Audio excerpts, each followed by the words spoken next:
and gentlemen, we are going to have a very lovely series of matches today, starting almost 20 minutes late, per usual. I think that's pretty early for us, to be fair. Given our normal delays and whatnot, that's not a bad timing. Stuff crashing, people not being around. It's all right. Here we are. Ooh, Pillars of Erebus and Obulon Cascade, both of the vertical pillar-style asteroid maps. Some people not too fond of these sectors, but me personally, I like them a lot. I'm a big fan of that Obulon. It's not Persephone's, but I am a big fan of that Obulon. We already know, obviously, the ships that will be coming out of the teams because of the interesting hiccup we had a couple of minutes ago. Folks, in stream, if you could let me know, obviously, before we go fully off the beaten track, if you could let me know if there are any more stream issues, I'd appreciate it greatly. But, yes, it's lined up to be pretty well balanced and rounded, I think. That Infiltrator there, I think, is going to be a big playmaker. Yeah, Colossus, Infiltrator, Leviathan, Brawler, and what's that last one for y'all? A Protector. A Protector versus a Paladin, Leviathan, Interceptor, Brawler, and Aegis. Seeing a Brawler on both teams really doesn't surprise me that much with how powerful it is with the new and improved Harpoon.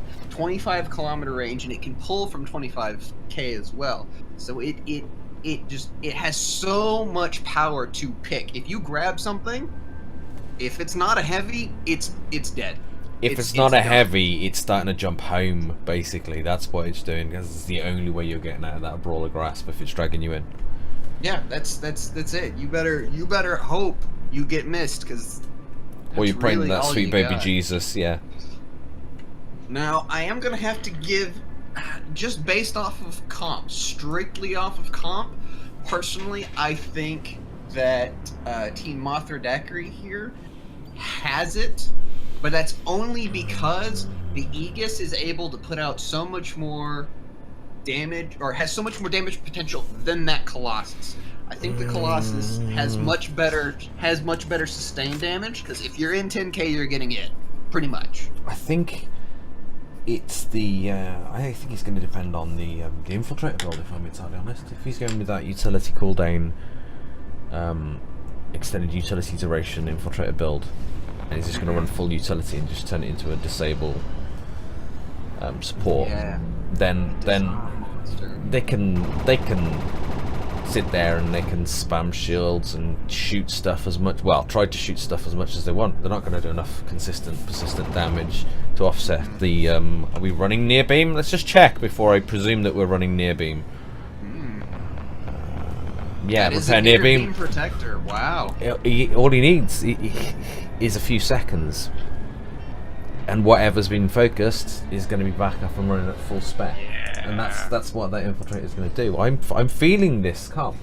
I'm feeling this comp as pretty solid and pretty reliable. And alright, looks like our trio lane is going to be an alpha, so let's go ahead and head there right now. We've got Carlos in the Paladin, Infinity in the Leviathan, and Joe the Brave in the Brawler for Team Mothra Daquiri. Well, you say your 3-man lane. That's actually my 5-man lane, so I'm intrigued to see what happens here. What is this? Oh no, I've turned around and there's this wall of red heading towards me. It's absolutely terrifying. I would, if I was this Brawler and this Colossus, I'd be pushing on up past. I'd be leaving my prot at the back to do the capping, while the rest of these heavies charge down the lane and face crush. They can use that aggression. They've got to push it. Yeah, they've got the numerical advantage. There's really nothing that Team Mothra Daquiri can do at this point besides exist there. And there we go. Carlos in that Paladin has been grabbed by Grooves. He's being held against the rock. Oh, and Joe the Brave with the counter pull. I don't think that's going to save him. It's not enough. I wouldn't have even bothered with the harpoon. I'd have just run. I used his death as cover in order to try and withdraw. There's just, even if they manage to get a solid engage of any description out of this, they've got that Infiltrator sat at the back waiting to disarm any counter pushes. If you look, he's positioned himself as well to pick up any interfering support that comes in. They're just going for wow, That cap. That cheeky cap. Yeah, this is... He's going to regret that, I think. Is he going to get the cloak up in time? Amazing. I don't think... He's going for the jump. Anadar... That looks like a respawn screen jump. Yo! Ooh, just getting out. Just at the last moment. Very, very lucky. Orange Pest in that class is going to go ahead and make it out. I think...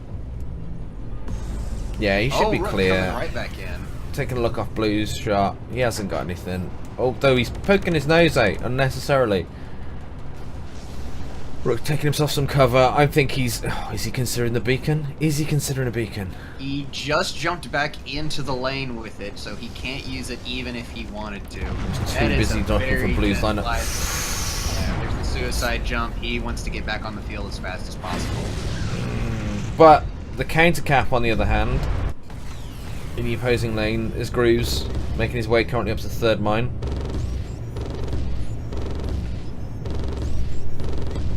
There we go. Numbing on those red freighters as he goes. 1 minute until Gamma as well, so it's down to whoever can secure. I think each team's going to be looking to solidify their control over mines now before they jump out for Gamma and pick up those perspective level 3s. Going We've over still got into beta here. Blue sat around with that level 1, so he's definitely got to rotate back. Leviathan versus Brawler. Oh! Leviathan missing the beam. That is going to be a dead Leviathan going into Gamma 1 for Team Mothra Daquiri. That is not a good position for them to be in. Oh no. I like this pressure, this aggression out of Joe. He's managed to get himself this forward mine. Oh! And the pick! The Paladin pick in mid-mine over an Alpha.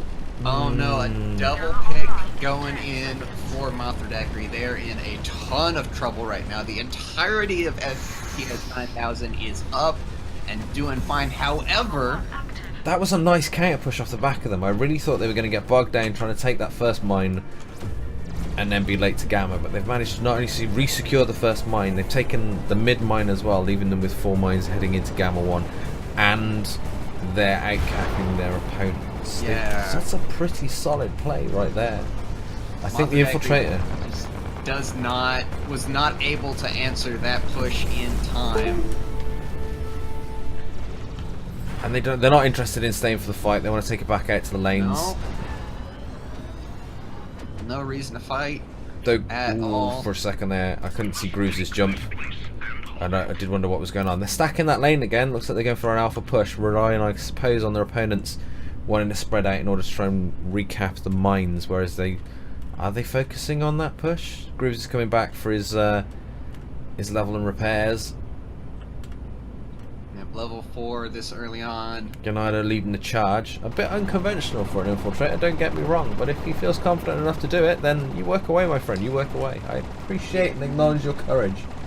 Yeah, getting out there just far enough to be able to put his drones onto a high value target in the form of Joe the Brave in his Brawler.